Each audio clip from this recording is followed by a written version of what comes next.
Bache.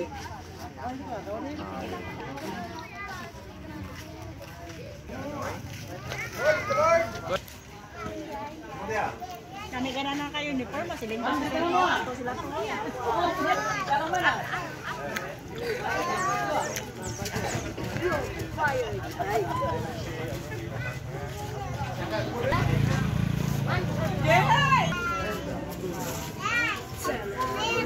Pero at least na-engage nga personal na ito mabatian. Kung wala man iba, mas solo, mas nami. No? So, kaya pang minaulat ng iba, may merindat. Kita nga gamay. Ano na, okay lang? Okay. O, no? Tuwagin na si Purok Leader, Purok... Puro sa imo. Nagsasubong nga hapon. Yes. Sige, karon pamatian to si Ford, no? Ford, welcome. Oo. Sige, sige.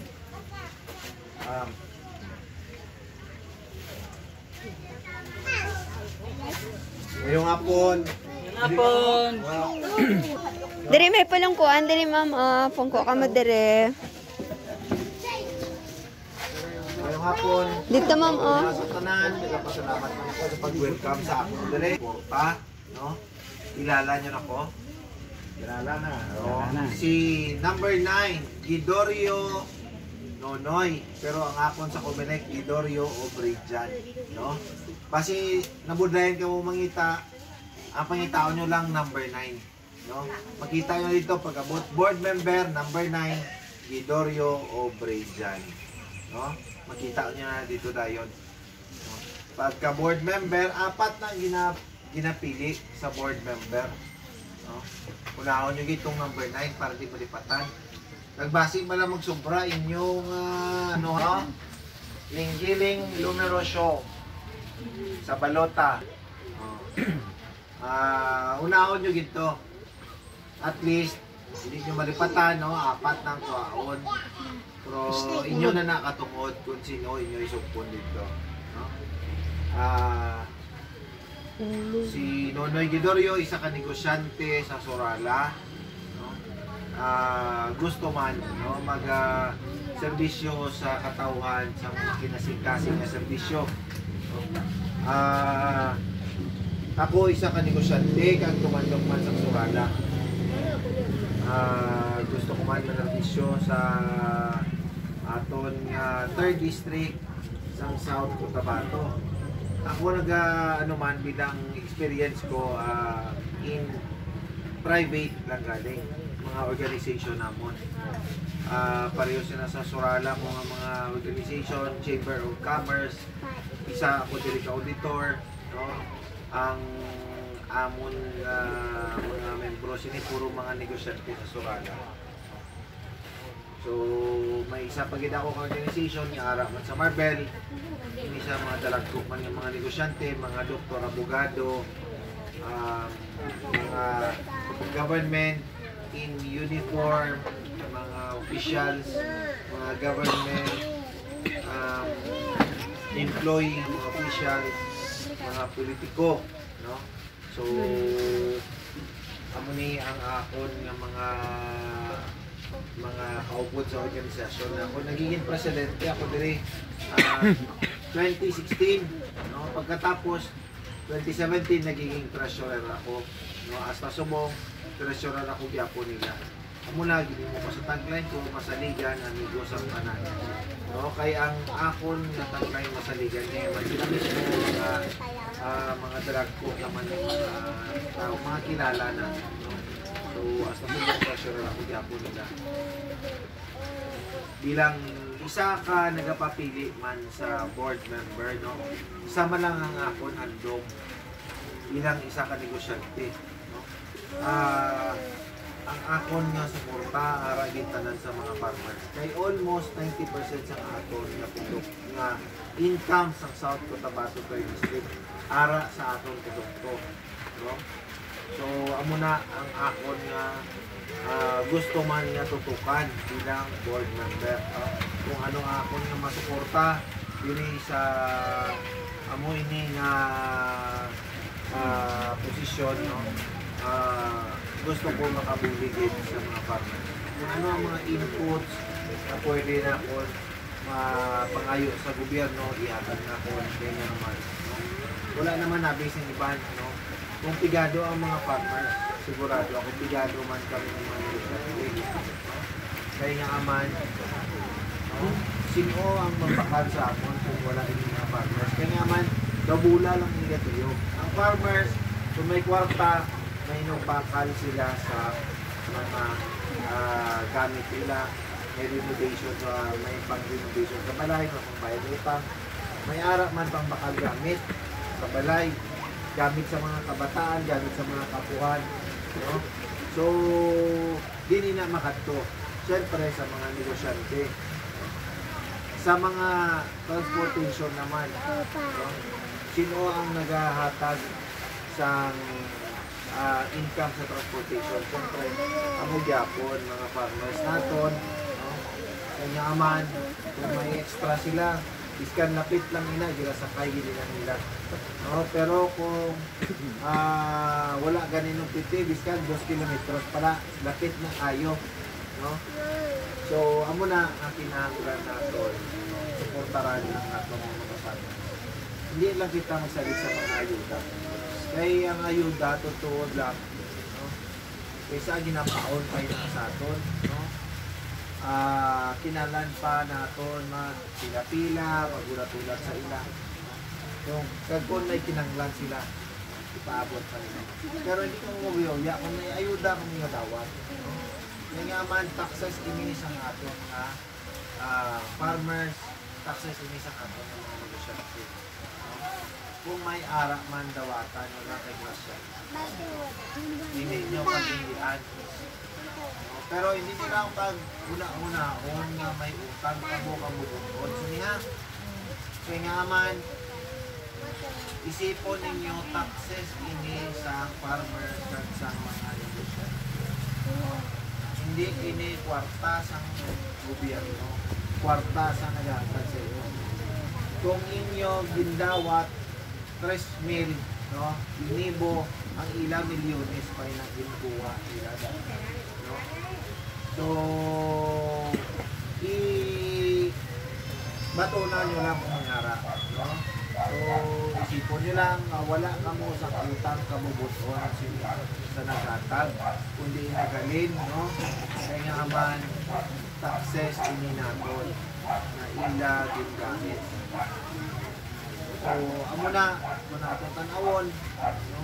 So, kung makagat kita dira, pagtapos sinahatag, sunod tuig, sunod eleksyon naman ka mo magkita na mga ayudang inahatag nila. So, kundi atong gidalungan ang atong nabuto, kaya nga aman, tatlo inakatuig, no? Kaya ang atong mga kabataan, mga bata pa, no? Kinalan pa din sila maayo nga pang ginobierno. So, kinanglan gid naton. Pilion gid naton kung sino ang mapilian naton, ang mga kandidato.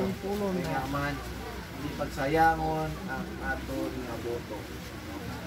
Basta hindi nila pagkalimtan atong number 9 sa pagka-board member.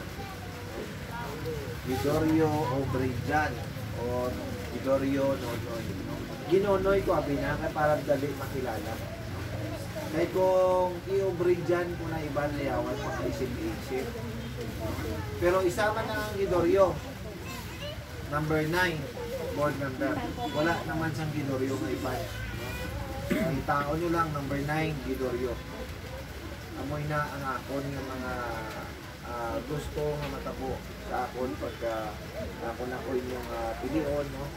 Pero hindi lang ina, kaya nga aman, may isa pa ako tani nga ginaplano. May isa pa gid ako nga ginaplano. Ito. Kaya kami mismo nga pamilya, hindi lang man ang negosyo ang nakapatapos sa amin. Kundi itong backyard farming, nanay at tatay. So, amoy na ang atong isa man nga gina plano-plano ni board member. No? Mangayo kita assistance sa gobyerno kung ano ang pwede sa backyard farming natin. Kung hindi man natin matingog offer, no, kay tungod ka dako ng atong distrito, no, Nuralang, Santo Niño, Surala, Big Cebu, and Siboli. No? So, amat-amaton ta.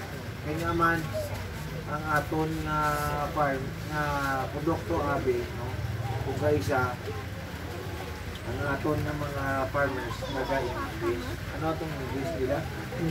Failure, short. Tatutod lang ang aton nga produkto, law of supply and demand na. So, amo na kung kaisa makibot kita nga kung may harvest time na ga barato na itong produkto. No? Kung magdamo ang produkto, siyempre, barato bili na. Pero kung damo ang demand, no? Kung magdamo ang demand sa atong produkto, kulang atong produkto, siyempre, mahalin na ila nga pamakal. No? So, paano nato nga mahatag nga maglubo ang supply natin sa ila or mangita sila sa produkto sa ato. Isa naman ina, siguro, hindi naman ini sa kumbaga hindi naman ini bago, no? Ang atong produkto tutod lang pwede ta na magamit sa atong backyard farming, mga sapat naton, no? Hindi natin pagbaligya ang iba, hindi may araw ang pagbaligya, no? Kaya kung iubos naton ang gyapon baka kita gyapon sa feeds para sa aton pagmalay, no? Para sa aton mga alaga. So, ang inuun natin, tanong kita kung anong pwede nila makaon ng mga organic para sa ulihi may ara ng kita ng mga may ara kita nga mahunos kung kinanglan natin, no? So, amo na ka importante ang aton nga backyard farming. Ang pangabuhi naton doon pisa man sa aton panimalay, no? Hindi man sa iban nga tao, sa iban nga politiko, kundi gaw-pisa sa aton panimalay. Kinahanglan naton mag-backyard farming na mat-ama, no? Kinahanglan mapinsan kita, no? Magsagod. Kaya nga man, kung hindi kita magpinsan, sali kita sa ayuda, tumuon ng kita nga tigsunod-sunod sa ila. Kaya nga man kita ang may kinanglan permi. Huwag kita gapangabuhi at sakto. No? Anami, inuon natin na siya daw bonus lang. Maabot man kung maabot lang. No? Hindi ta na iya pagpangayoon. No? Kaya na siya daw bonus sa aton. Hindi natin na pagsaligan. So kung may harap kita ya backyard farming, maayo atong produkto, no? Maayo atong mga tanong sa palibot, mas manami ang atong pangabuhi. Kaya kung atong pangabuhi, gaupisa sa atong panimalay, maayo atong pangabuhi sa panimalay, maayo man ang dalagan sa atawat-taw. No? Hindi na kita magsalita sa ayuda. Ang ayuda daw bonus na lang kinasa atin. Kada isa pa, kung mahimo naton ini, no? Maayo ang aton nga farming, ari na diri ang aton nga ekonomiya, ari man diri ang aton nga trading, no? Kag aton nga industriya. Number 1 sa industriya naton nga hindi naton pagkinalan mga planta, no? Ang iba niya kinalan planta, ano gila kapital sa industriya. Ang aton may planta na kita diri, no? Planta sa agriculture. Ari na diri sa aton given na ang importante kung paano lang natin alagaan, no? Nga hindi kita kulat lang sa ayuda, no? Ara na ina given trabaho na lang natin. So kung ara ina, no, mga negosyante kung magayon ila pang negosyo kapangita sila yung empleyado, no? Para nga may ara man tugang magbantay sa ilang pwesto. Kaya kung maayo ilang negosyo, siyempre nagabisi na sila. Kung maayo pag nila income man, nagabalik man sila sa mga customer. naga-outreach program pa na sila pag-abundance ang ilang mga ginakitaan, no? So ang pangabuhi amin naton gatiyog lang na. So patiyog naton kung maayo ang pangabuhian sa atong mga farmers, maayo man ang pangabuhian sa negosyante naton, ga kuryente lang na, no? Balik naman sa dalong, pakanto naman sa babaw, gatiyog lang. So ako na balos-balos lang ina. Pero kung may ara grasya, hindi lang atong tanawon. Ang aton nga ang aton nga ayuda, no, grasya ina. Daw bonus na lang ina naton. Hindi na naton pagtutukan kung ano. So amo na, no, hindi man ako nini mahimo kung wala sa inyo. Amo na nga ang suporta bulig ninyo kinahanglan tubig, no? Bilang board member. Tandaan nyo lang, number 9 sa balota. Gidorio, pagka-board member. Gidorio Obrey dyan, no? Pero tawagan nyo lang kuno. So, madamo nga salamat, Gid, sa inyo nga pagsipon-sipon sa sining oras. No? Madamo nga salamat sa kay Sitio Leader. So, sa liwat, mayong hapon, madamo nga salamat sa inyo talaga. No?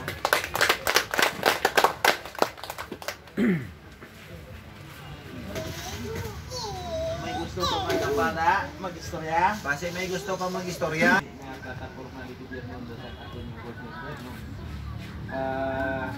Hindi nyo gate pagkalimtan. Number 9 sa balota. Ano yung Gidorio? Okay, play-foot ko. Ang ato niya, masuporta. Salamat dito. Nangyari dito. Hindi na kung ako yung mga pwede nagtalang.